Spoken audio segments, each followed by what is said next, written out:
একটাই বলবো, যেটা আতঙ্কিত হচ্ছি আমরা বারবার এসআইআর নিয়ে। উনি বলেছেন যে ইলেকশন কমিশন যেটা দিল্লি থেকে এখন পর্যন্ত নির্দেশনা আসেনি এবং এখান থেকেও কোনো নির্দেশনা নেই।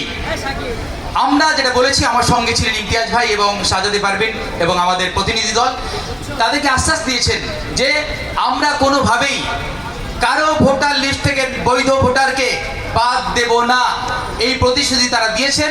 তাদের সুযোগ দেওয়া রয়েছে এবং তারা বলেছেন, আমরা বলেছি যে এই 8 দশক পরে আপনাদেরকে প্রমাণ দিতে হবে নাগরিকত্ব। এটা নিয়ে যখন চারিদিকে রাজনীতি চলছে, বিজেপি রাজনীতি করছে, শুভেন্দু বাবু রাজনীতি করছে, মমতা বন্দ্যোপাধ্যায়ের কোম্পানি তারা দেখছে, সংখ্যালঘুদের ভয় দেখাচ্ছে, আদিবাসীদের ভয় দেখাচ্ছে। আপনারা চুপ করে বসে আছেন কেন? আপনার দায়িত্ব নেই? আপনার স্ট্যাচুটারি বডি, আপনার প্রেস কনফারেন্স করুন। আমাদের প্রতিনিধি দল দাবি জানিয়েছে, তারা বাধ্য হয়েছে, বলেছে সিও এবং তাদের আধিকারিকরা অবিলম্বে দ্রুত পদক্ষেপ নিয়ে জানাবে, খোলাসা করবে যে আতঙ্কিত হওয়ার কিছু নেই। আর আমরা বলেছি, যদি কখনো কোনোভাবে নির্বাচন কমিশনের আধিকারিক দ্বারা আমাদের কোনো বৈধ ভোটারের যদি নাম বাদ যায়, কোনো সমস্যা হয়, তার দায়ভার আপনাকে নিতে হবে। গরিব মানুষরা নাম বাদ যাবে, কোটে কোটে দৌড়াবে, এটা হতে দেব না। আপনারা আসাম পেয়ে যাননি, বাংলার মানুষ ছেড়ে কথা বলবে না, তারা প্রতিশ্রুতি দিয়েছে।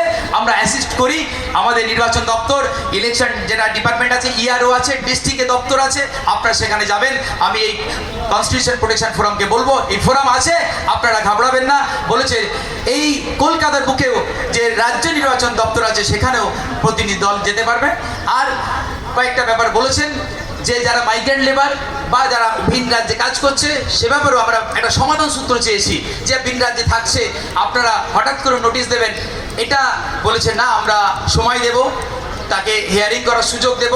এই সুযোগ, এই কথাগুলো আমাদের প্রতিশ্রুতি পেয়েছি আমরা।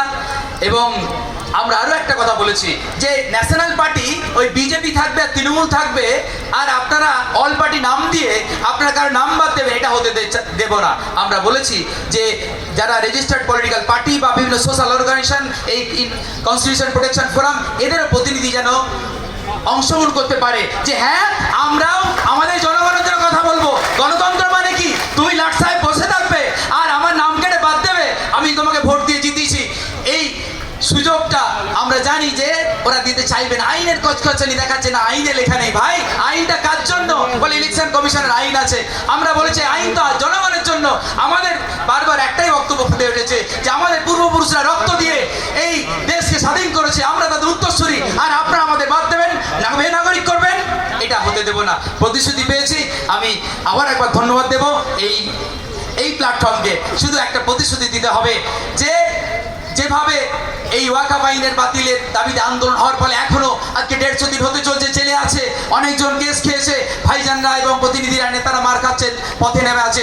আপনাদেরকে কিন্তু পথে নামতে হবে। প্রত্যেকটা জেলায়, একেবারে দার্জিলিং থেকে শুরু করে এই কাকদ্বীপ পর্যন্ত প্রত্যেকটা জেলায়, প্রত্যেকটা শহরে এই ধর্ণা মঞ্চ চাই।